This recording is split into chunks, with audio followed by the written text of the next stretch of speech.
ময়মনসিংহের এক মধ্যবিত্ত দম্পতির মানবিক উদ্যোগে গড়ে উঠেছে একটি আশ্রয়স্থল, যেখানে শেষ বয়সে এসে নতুন করে জীবনের স্বস্তি খুঁজে পেয়েছেন অসহায় মানুষরা।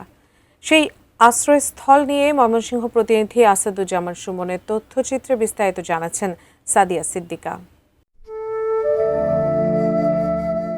ময়মনসিংহ মেডিকেল কলেজ হাসপাতালে মাস্টার রোলে সিকিউরিটি গার্ড হিসেবে কাজ করতেন রফিকুল ইসলাম। চাকরির সুবাদে প্রতিদিনই দেখতেন কত বৃদ্ধ মানুষ মাসের পর মাস হাসপাতালে পড়ে আছেন, অথচ তাদের খোঁজ নেওয়ার মতো কেউ নেই। স্বজনহীন সেই নিঃসঙ্গ মুখগুলো তাকে নাড়া দিত গভীরভাবে। বিশেষ করে ৮০ বছরের এক বৃদ্ধাকে নিয়মিত সেবা করতে গিয়ে তার ভেতরে জন্ম নেয় ভিন্ন এক অনুভূতি, কিছু একটা করার তাগিদ।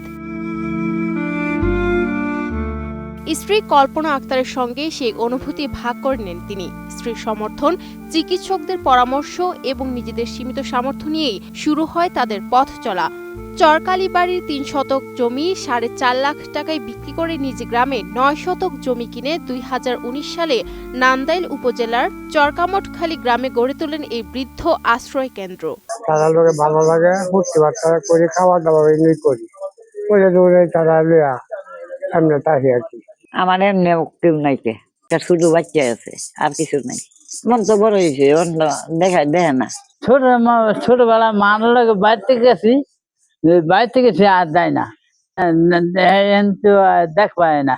শুরুটা ছিল মাত্র 2 জন বৃদ্ধকে নিয়ে, কিন্তু ধীরে ধীরে সেই সংখ্যা বেড়ে এখন দাঁড়িয়েছে 20 জনে। তাদের মধ্যে রয়েছেন কয়েকজন মানসিক ভারসাম্যহীন বৃদ্ধ। তবুও এখানে নেই কোনো অবহেলা, নেই অনাদর, বরং আছে যত্ন, ভালোবাসা আর নিরাপত্তার ছায়া।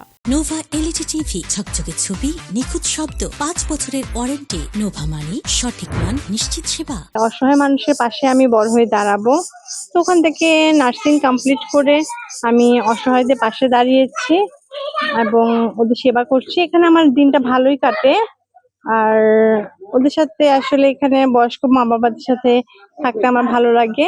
শুধু বৃদ্ধদেরই নয়, পিতামাতাহীন 3 বছরের শিশু মাইশা আক্তারকেও নিজের সন্তানের মতো লালন পালন করছেন এই দম্পতি। যেন এই আশ্রয় কেন্দ্রটি হয়ে উঠেছে একটি পরিপূর্ণ পরিবার, যেখানে রক্তের সম্পর্ক না থাকলেও ভালোবাসার বন্ধন অটুট। আমার হাজবেন্ড হাসপাতালে চাকরি করতো, ময়মনসিংহ মেডিকেল কলেজে হাসপাতালে চাকরি করে। তখন বলে যে হাসপাতালে অনেক লোক পড়ে থাকে, অজ্ঞাত অবস্থা পড়ে থাকে, ওদের পায়খানা প্রস্রাবের সাথে খাওয়া দাওয়া করে। চলো আমরা ওদেরকে নিয়ে লালন পালন করি। আমি প্রথম বলছি যে আমরা কি এসব করতে পারবো, সম্ভব আমাদের দ্বারাতে? হ্যাঁ বলতেছি, চেষ্টা করলে সম্ভব হবে, চলো করি। পরে প্রথম একটা ছোট চালাঘর করছি, 2-3 জন লোক আনছি। এখন ওদেরকে দেখাশোনা করতে আমার ভালো লাগে, ইনশাআল্লাহ। আল্লাহর রহমতে ওদের না দেখলে এখন আমারই ভালো লাগে না। এখানে থাকা বৃদ্ধদের মুখে শোনা যায় তৃপ্তির কথা। তারা জানান, জীবনের শেষ প্রান্তে এসে এমন শান্তি ও যত্ন পাবেন তা কখনো কল্পনাও করেননি। আমি ময়মনসিংহ মেডিকেল কলেজ হাসপাতালে মাস্টার রোলে চাকরি করতাম। তো অজ্ঞাত মানুষগুলি পড়া দেখতাম সবসময়, খালি অজ্ঞাত মানুষ, বুড়া মানুষ পড়িয়ে থাকতো। পড়ার পরে আমার ফ্যামিলির সাথে চিন্তা ভাবনা করলাম, অজ্ঞাত মানুষ যে পড়ে থাকে, তারা এনে আমরা পারলে কেমনে পালবো আমরা। আমার একটা ময়মনসিংহে একটা বাসা ছিল, বাসাটা বিক্রি করিয়া আমার গ্রাম বাড়িতে আসছি, নান্দাইল গ্রাম বাড়িতে এই জমিটা কিনলাম। জমিটা কিনিয়া পরে ডাক্তারদের সাথে আলাপ করলাম যে স্যার, আমি তো জায়গা জমি কিনছি, তো অজ্ঞাত মানুষটি পালার কথা বলছি, পালি। আমি অজ্ঞাত মানুষগুলি বৃদ্ধাশ্রমে, এই বৃদ্ধাশ্রমটা গড়টা একটা ছাবড়া ঘর দিয়া বৃদ্ধাশ্রমটা শুরু করছি 2 জন লোক দিয়া। হাসপাতাল থেকে 2 জন লোক আনছি, 2 জন বুড়া লোক আনলে এই 2 জন বুড়া লোক দিয়াই আমি বৃদ্ধাশ্রমটা শুরু করছি। এখন আমাদের বৃদ্ধাশ্রমে 20 জন লোক আছে। রফিকুল ইসলামের এই উদ্যোগ প্রমাণ করে মানবতা এখনো বেঁচে আছে।